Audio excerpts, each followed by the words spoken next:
Hi, today I'm going to show you how to make a tea light holder, which is in the shape of a cute little house. You can also use it for an incense holder if you want to do as well. But what you'll have in your pack, if you've got the Relax Creative Clay pack off with, you'll have a sheet like this in it. So basically, I'm going to cut these out. That's my first little job, so I've just done some scrappy ones up for me there. So I'm just going to cut them out with a pair of scissors. It says cut two. When it says cut two, it means cut two clay ones, not paper ones. So I only need to cut one paper one and two clay ones.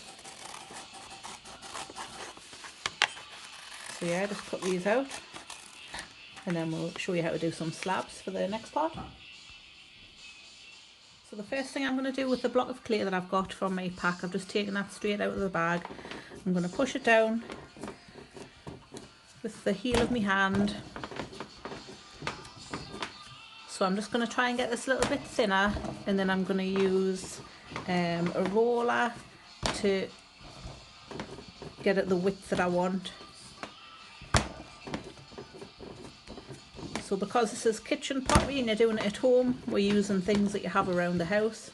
So today my rolling pin is going to be the cling film roll. So normally I would use guides either side and use like a wire cutter and cut through various slabs. But we haven't got those with what today, so we'll just be using whatever I've got in the kitchen. So I'll get it so far. So you notice I'm keep on flipping it over as well. So I normally flip it over and spin it round, and then I'm getting an even sort of a push on it as well.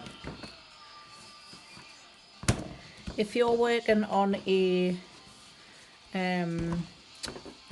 tea towel, it'll be fine, but because I'm working on this board and the clay is quite wet, it does tend to stick to it if you leave it in one place for too long. That's why I'm moving it around all the time.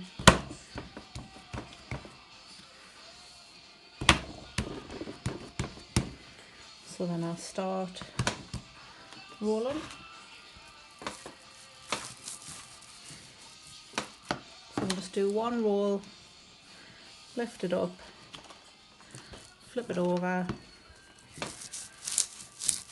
do another roll, lift it up, flip it over, spin it around 90 degrees, and another roll. And keep doing this until your clay is about maybe half a centimetre, 8mm thick. So I'll just crack on doing that and then come back to you when I've done it. So I've rolled my clay out, I've smoothed off one side, and I'll just show you how to lift it. Lift one corner onto your hand and then you can move the whole thing over. If you just pick it up by a corner, it will rip and tear. So if you've got any old credit cards lying around the house, you can use those. But your finger does work just as well. It's just a bit quicker with a credit card.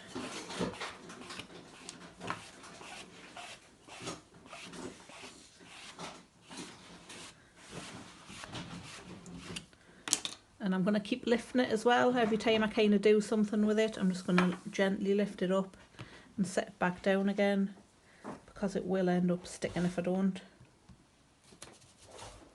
So then I can use the space sensibly on here, so I can put the templates on.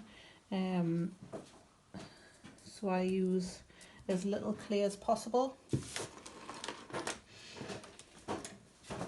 So I'm just going to cut out two of these, then I'll cut out two of the front and backs and two of them ones. So I've cut out all my sides and roofs and everything. I have tried to leave a big space there because I'm going to make a sort of a base for it as well later on, but I think I want to make the base like removable and make it a little bit wider than what the house is. maybe stick some flowers and stuff around there as well. So I'm going to just put that to one side, really gently, just pop it over, and then that's ready and waiting for the next bit. So then what I've got from there is I've got a load of scraps, which I'm just going to kind of keep together in one spot on my table, and then I can use those if I want to make I don't know, doorknobs or window frames or whatever it is. But that's nice soft clay that I can do that with. And then I've got my sides and the front and the back, and also the roof. So what I'm going to do is I'm going to give these a quick blast with a hairdryer, because they're still quite soggy at the minute, and I want them to harden up a little bit so they'll stand up and I can join them together. So the sides have dried off a little bit more now. They're still a titchy bit soggy to what I'd like them, but they're a lot harder than what they were. So what I'm going to show you is the roof. So there's two ways of doing it. Well, there's more, but these are just two quick ways that I thought are easy enough to do. So there's that sort of a pattern, which looks like the tiles on the roof, and that's just done with this tool. So take a half a circle, and it's just kind of pushing it in, and that gives you that pattern. Then we've got this one, which is basically just little balls rolled. Push it on and blend it in, and it shouldn't need any cross hatching or anything, because that's soft clay and it's blended in, so that looks like that gives it a bit of texture sort of thing, instead of just having a flat roof. But you can just have it flat and draw and paint your own texture on later on as well. So what I'm going to do first is put the sides together. So we've got a front and a back, and then there's two sides. So just make sure I've got them the right way around. That's that way out. So they'll go on like that and join together. Sorry, like that. But what I'm first going to do is cut these at an angle, because I don't want to just stick them on that corner. So I'm going to cut them down at angles with my knife. So it's kind of like a 45-degree angle. I'm just slicing that off. So I'll show you close up what it's like. And then I'll do the same on all the joins. So that's going to sit close up next to this one. So I'll do the 45-degree on that one.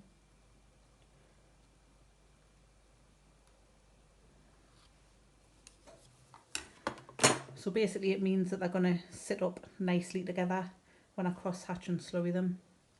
So I'm going to get cracking with that. I'll get those all cut to the right angles, and then I'll show you how to attach them. So in your pack you've got a needle tool as well. I've sellotape the ends on really well. I'm going to get that off so just ignore that. But yeah, you've got needle tools, so they are good for cutting clay as well. So if you wanted at this stage to put some windows in your slabs, then you could do. So just think about where you might want them, and you can draw them on first. I'm just going to do wonky shaped windows, because the house is at a sort of a jaunty angle, so that's what my windows are going to be as well. So I'm just going to stick like maybe 5 windows in.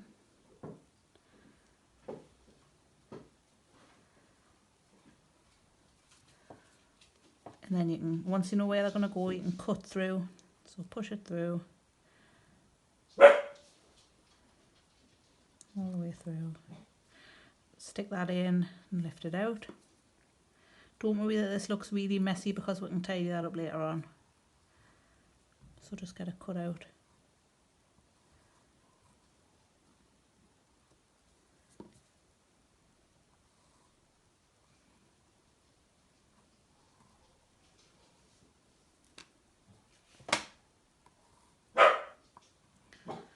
dog's having a conversation with the other dog in the street.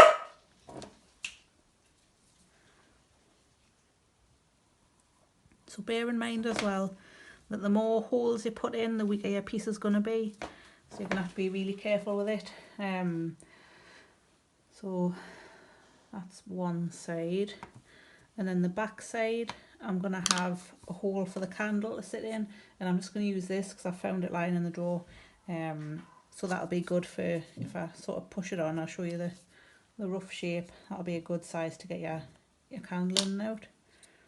So I'm just going to cut that through, give it a wiggle, pull it out, and as you can see the candle will fit in there fine. So that's that bit done.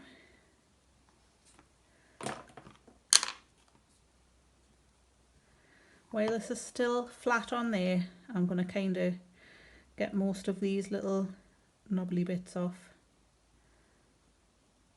and I can do a final clean down later on. But you can see just going over with my finger makes a load of difference, and that really tidies it up. So you can make little cats or something to sit in the windows if you wanted, or you can have people's faces looking out. Just use your imagination.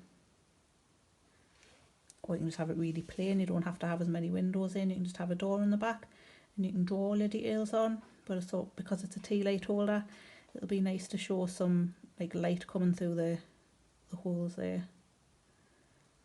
So that's roughly sorted out. The bottom's not too bad, so I'm just going to leave that, plus that's the inside of the tea light holder, so I'm okay with that. That's not too messy either, so that's kind of fine for the minute. As I say, I can go around later on and tidy everything up. So I've cross-hatched all the sides I need to, so they're basically going to sit like that. So I'm going to use some slurry, some slip, some glue, whatever you want to call it. And I've just made a tub up earlier on. So just blob it down the side, and then while that's lying down, hold that against the side and gently push it on.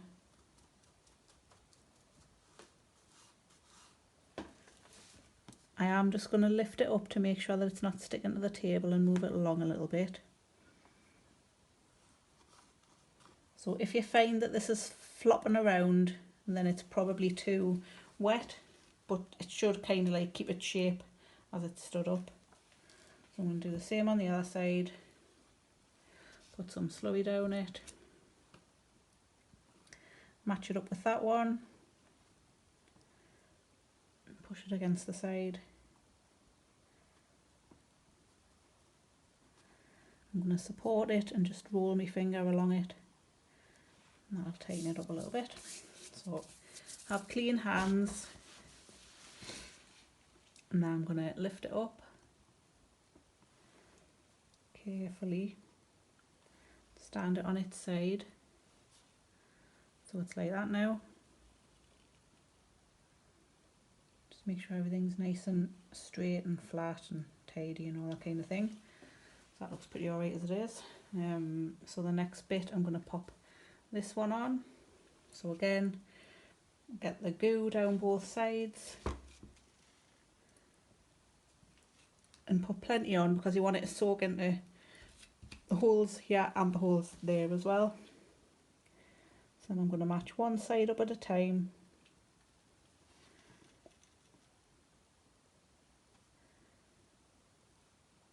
And it doesn't matter if it's a titchy bit off, it's fine.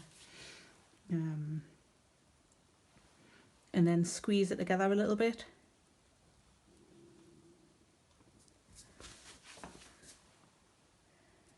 Because I didn't have anything to push against, so if I just squeeze it, that should be all good. So then all of your joins, you're going to have to go across them with either a knife or a old credit card if you've got one lying around, but kind of go across the join.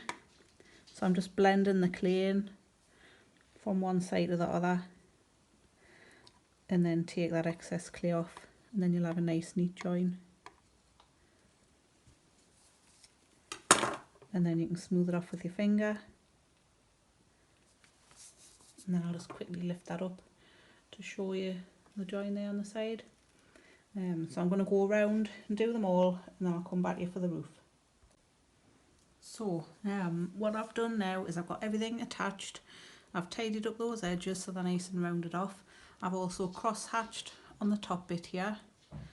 I've cross-hatched inside of my roof. I've also attached it at the top there the same way as I did the sides. So it's ready to put slip on here, which I shall do.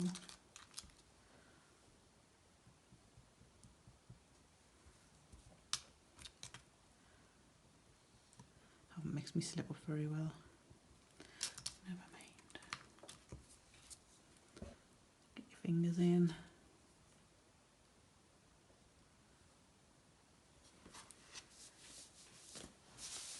And then you can position your roof on the top.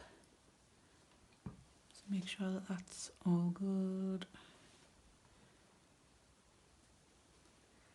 And then sit your roof on.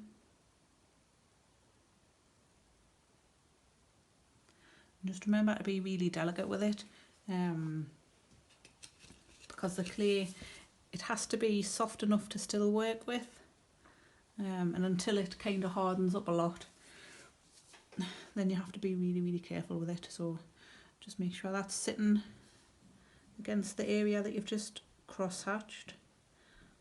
I'm going to give it a tiny little bit of an overlap there, and a big overlap down the bottom there. So I'll just push that in, stick that on, and then if you use your paintbrush, get a little bit of water on your brush, then get most of it off, and then you can kind of go in there and tidy those bits up, and any other little bits that you see are not so neat.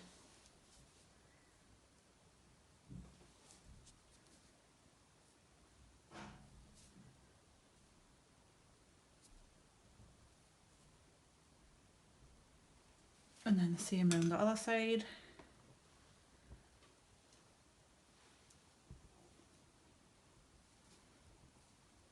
So just make sure it's all sticking on there, all pushed on, because if it's not pushed on it'll probably pop off when it starts drying. So make sure it's well squidged on.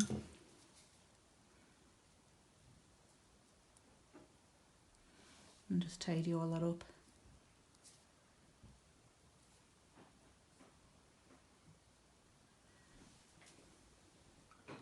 You can get a little bit of water in between your finger and thumb as well, and kind of run it down the edge there if that's looking a bit messy. Just tidy it up.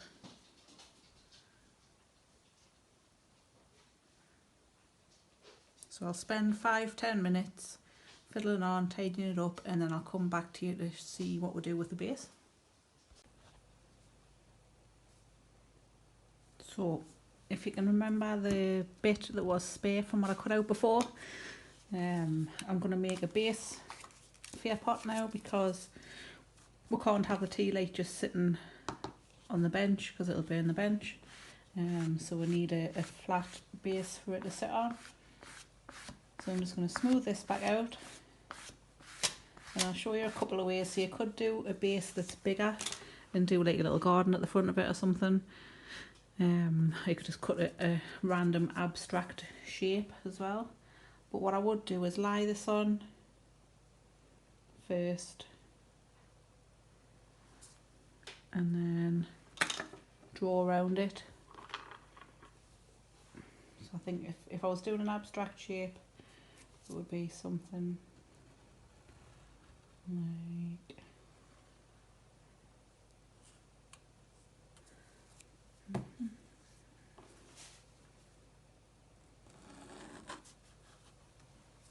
I wouldn't want it too big, It's not a dinner plate that it's sitting on, but you do want something substantial.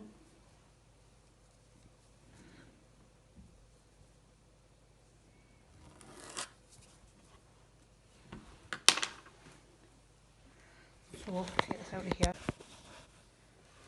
So I'll probably look at something that sort of a shape.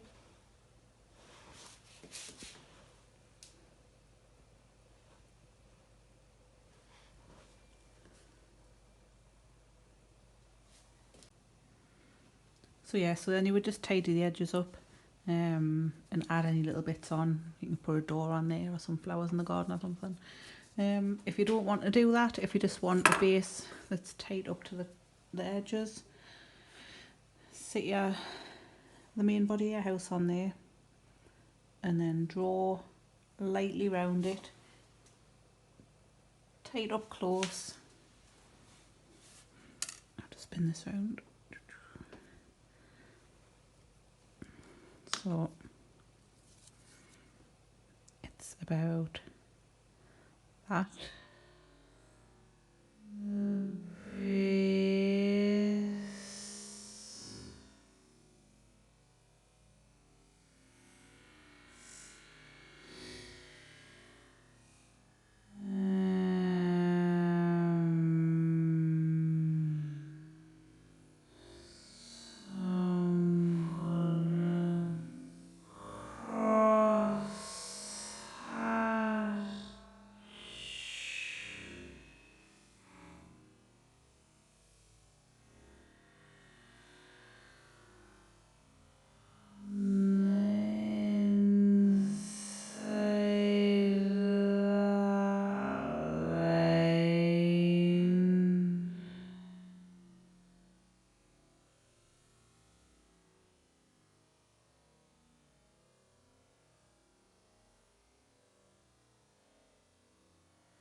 So I finished my house, and actually this is how much clay I've got left.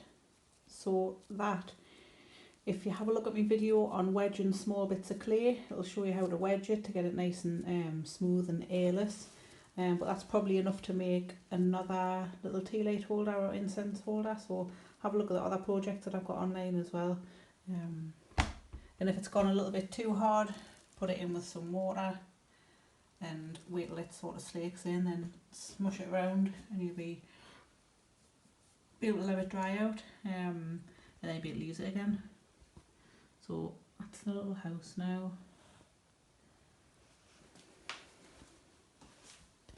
And that's the back. So with the back I've left enough room to be able to put tea light in quite comfortably, and really, so I've made it as big as I have because it does need to have quite a bit of air around the tea light holder. And remember also that this top bit is going to get really hot, because the flame kind of like goes up with this bit. You could put little chimneys and things on if you wanted, but yeah, that's about it.